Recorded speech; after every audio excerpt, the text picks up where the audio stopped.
1.7 billion ಅಂತಂದ್ರೆ ಎಷ್ಟು 17 ಲಕ್ಷದಿಂದ 18 ಲಕ್ಷ ಆರ್ಗಾನಿಸಮ್ಸ್ ಅನ್ನ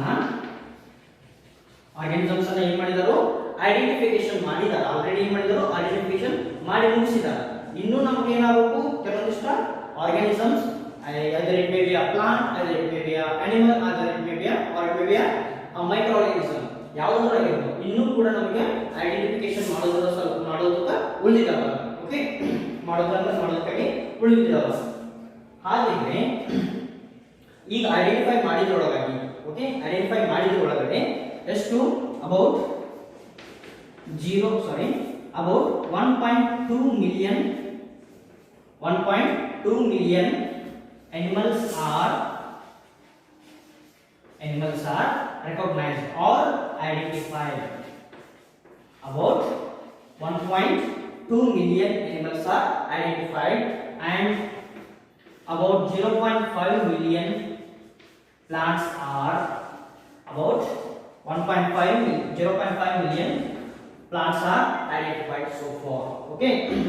ಹಾಗಿದ್ರೆ ನಮಗೆ ಇನ್ನೂ ಕೂಡ ನಮ್ಮ ಭೂಮಿ ಮೇಲೆ ಇನ್ನೂ ಕೂಡ ಪ್ಲಾಂಟ್ಸ್ ಆಗಿರಬಹುದು ಅನಿಮಲ್ಸ್ ಆಗಿರಬಹುದು ಇವು ಏನಂತಂದ್ರೆ ಇನ್ನೂ ಕೂಡ ನಮಗೆ ಐಡೆಂಟಿಫಿಕೇಶನ್ ಮಾಡೋದಕ್ಕೆ ಉಳಿದಿದ್ದಾವೆ ಓಕೆ ಅವನು ಕೂಡ ಐಡೆಂಟಿಫೈ ಮಾಡುವಂತ ಕೆಪಾಸಿಟಿ ನಿಮಗದ ಸೊ ನೀವು ಕೂಡ ಮುಂದೆ ಏನು ಮಾಡಬಹುದು ಒಬ್ಬ ಟ್ಯಾಕ್ಸಾನಮಿಸ್ಟ್ ಆಗಿ either it may be in animal or it may be in plant taxonomist ಆಗಿ ಅಥವಾ ಅನಿಮಲ್ ಟ್ಯಾಕ್ಸಾನಮಿಸ್ಟ್ ಆಗಿ ನೀವು ವರ್ಕ್ ಮಾಡಿ ಅನಿಮಲ್ಸ್ ಅಥವಾ ಪ್ಲಾಂಟ್ಸ್ ಅನ್ನ ಕಂಡುಹಿಡಿಯಬಹುದು ಓಕೆ ನಾವು ಯಾಕೆ ಇದನ್ನ ಕಂಡುಹಿಡಿಯಬೇಕು ನಾವು ಪ್ಲಾಂಟ್ಸ್ ಅನ್ನ ಅನಿಮಲ್ಸ್ ಅನ್ನ ಯಾಕೆ ನೇಮ್ ಮಾಡಬೇಕು ಯಾಕೆ ಕಂಡುಹಿಡಿಯಬೇಕು ಯಾಕಂತಂದ್ರೆ ಈ ನಮ್ಮ ಭೂಮಿ ಮೇಲೆ ಸಾಕಷ್ಟು ವಿಧವಾದಂತಹ ವೈವಿಧ್ಯಮಯವಾದಂತಹ ಪ್ರಾಣಿಗಳಿದಾವ ಪಕ್ಷಿಗಳಿದಾವ ನಂತರ ಸಸ್ಯಗಳಿದಾವ ಓಕೆ ಆ ಪ್ರಾಣಿಗಳು ಪಕ್ಷಿಗಳು ಅವಕ್ಕೆ ನಾವು ಇದ ಪಕ್ಷಿ ಅಕಸ್ಮಾತ್ ಏನಾದ್ರು ಒಂದು ಕಾಗೆ ನೋಡಿದ್ರೆ ಇದು ಕಾಗೆ ಅಂತ ಹೇಳೋದಕ್ಕೆ ನಮಗೆ ಬರಬೇಕು ಅಥವಾ ಒಂದು ಗೂಬೆನ ನೋಡಿದ್ರೆ ಇದು ಗೂಬೆ ಅಂತ ಹೇಳಿ ಹೇಳೋದಕ್ಕಾಗಿ ಬರಬೇಕು ಅಥವಾ ನವಿಲನ್ನ ನೋಡಿದ್ರೆ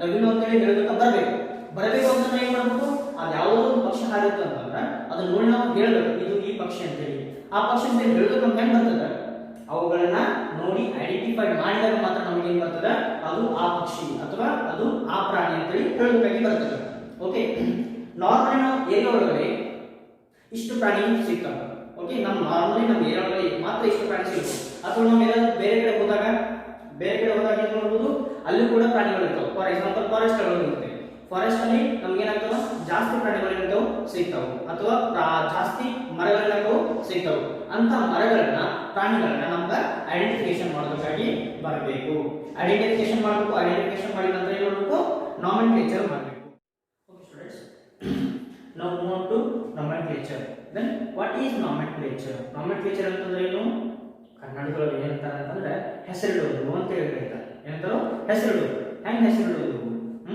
ಎಲ್ಲರೂ ನಿಮ್ಮ ಮನೆಯೊಳಗೆ ನಿಮ್ಮ ಹೆಸರಿಟ್ಟಿರ್ತಾರೆ ಆ ಟೈಪ್ ಅಲ್ಲ ಓಕೆ ಹೆಸರಿಡೋದಕ್ಕೆ ವೈಜ್ಞಾನಿಕವಾಗಿ ಹೆಸರಿಡೋದಕ್ಕೆ ಅವುಗಳಿಗೆ ಅದರದಾದಂಥ ಕೆಲವೊಂದಿಷ್ಟು ರೂಲ್ಸ್ ಆ್ಯಂಡ್ ರೆಗ್ಯುಲೇಷನ್ಸ್ ಅದಾವೆ ಅದನ್ನು ಫಾಲೋ ಮಾಡ್ಕೊಂಡು ಏನು ಮಾಡ್ತಾರೆ ಅಂತಂದ್ರೆ ಒಂದು ಅನಿಮಲ್ ಆಗಲಿ ಅಥವಾ ಒಂದು ಪ್ಲಾಂಟ್ ಆಗಲಿ ಅಥವಾ ಒಂದು ಮೈಕ್ರೋ ಆರ್ಗಾನಿಸಮ್ಸ್ಗೂ ಕೂಡ ಏನು ಮಾಡ್ತಾರೋ ಹೆಸರಿಡ್ತಾರೆ okay for example mimosa pudica response to ಸ್ಟಿಮ್ಯುಲೈಗೆ ನಾನು ಎಕ್ಸಾಂಪಲ್ ನಿಮ್ಗೆ ಕೊಟ್ಟಿದ್ದೆ ಏನಂತೇಳಿ ಮೈಮೋಸಾ ಪುಡಿಕಾ ಅಂತೇಳಿ then it is defined as nomenclature is defined as naming of organisms naming ಅಂತಂದ್ರೆ ಏನು ಹೆಸರಿಡೋದು ಓಕೆ naming of organisms ಅಂತಂದ್ರೆ ಏನು ಜೀವಿಗಳು then naming of organisms with the two names ಎಷ್ಟು ಹೆಸರಿನಿಡ್ತಾರಲ್ಲ ಒಂದು ಜೀವಿಯನ್ನ ಎರಡು ಹೆಸರುಗಳಿಂದ ಕರೆಯುವುದು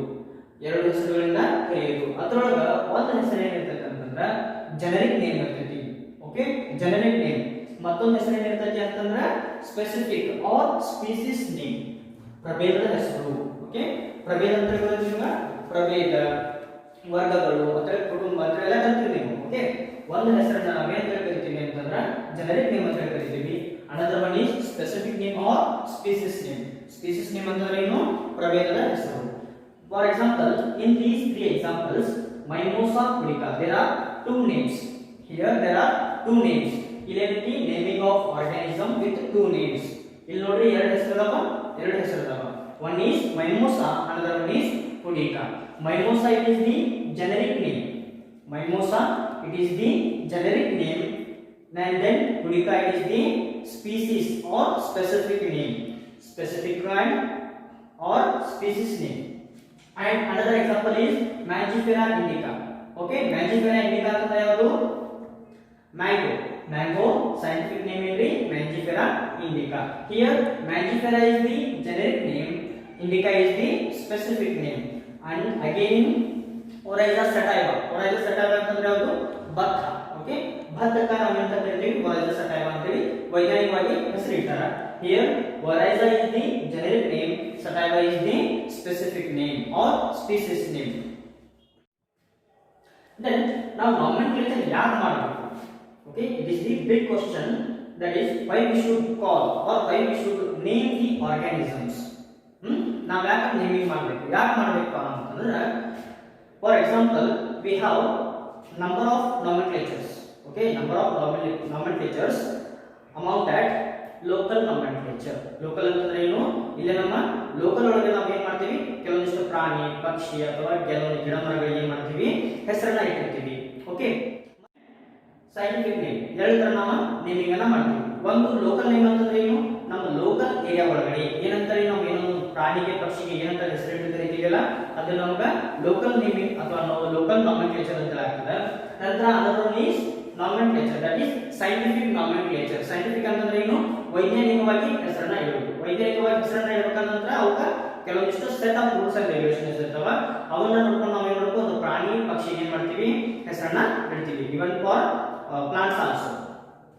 ಹಾಗಾದ್ರೆ ನಾವು ಯಾಕೆ ನಾಮೆನ್ಕ್ಲೇಚರ್ ವೈಜ್ಞಾನಿಕವಾಗಿ ನಾಮೆನ್ಕ್ಲೇಚರ್ ಅನ್ನ ಮಾಡಬೇಕು ಅಂತಂದ್ರೆ, ನಾವು ಇಲ್ಲಿ ಒಂದು ಫಾರ್ ಎಕ್ಸಾಂಪಲ್ ಆಗಿ ಮ್ಯಾಂಜಿಫೆರಾ ಇಂಡಿಕಾನ ಎಕ್ಸಾಂಪಲ್ ಆಯ್ತು ಅಂದ್ರೆ, ಮ್ಯಾಂಜಿಫೆರಾ ಇಂಡಿಕಾ ನಾವು ಕನ್ನಡದಲ್ಲಿ ಏನಂತೀವಿ? ಇದಕ್ಕೆ ಮಾವು ಅಂತೇಳಿ ಕರಿತೀವಿ.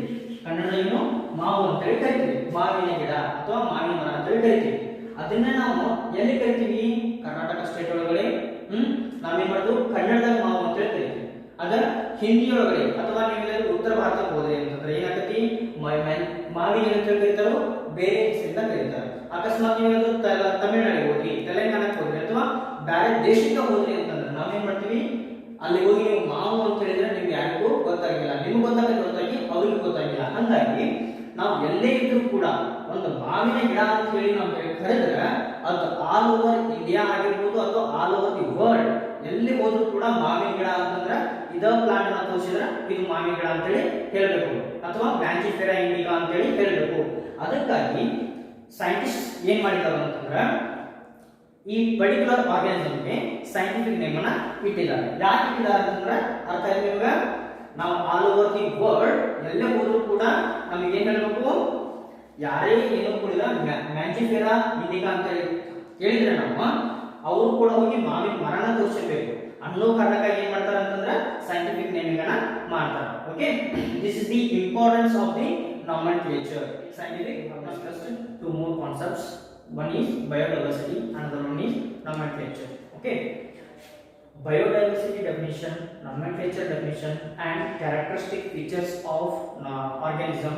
Their definitions are very much important and essential for your examination, and they may ask you for 1 mark. Okay, 1 marks ಗೆ ನಿಮಗೆ ಏನು ಮಾಡಬಹುದು? ಕ್ವೆಶ್ಚನ್ಸ್ ಅನ್ನ ಕೇಳಬಹುದು. ಅಂದ್ರೆ ಏನು ಕೇಳ್ತಾರೆ? ಡಿಫೈನ್ ಮೆಟಬಾಲಿಸಮ್ ಅಥವಾ ಡಿಫೈನ್ ಕಾನ್ಶಿಯಸ್ನೆಸ್ ಅಥವಾ ಡಿಫೈನ್ ನಾಮೆನ್ಕ್ಲೇಚರ್, ಡಿಫೈನ್ ಬಯೋಡೈವರ್ಸಿಟಿ ಅಂತ ಹೇಳಿ ಕೇಳಿದಾಗ ನಿಮಗೆ ಏನು ಮಾಡಬೇಕು? ನೀವು ಇಟ್ ಈಸ್ ಡಿಫೈನ್ಡ್ ಆಸ್ ಅಂತ ಹೇಳಿ ಮುಂದಿನ ನಾಮೆನ್ಕ್ಲೇಚರ್ ಅಂತಂದ್ರೆ naming of organism with two names.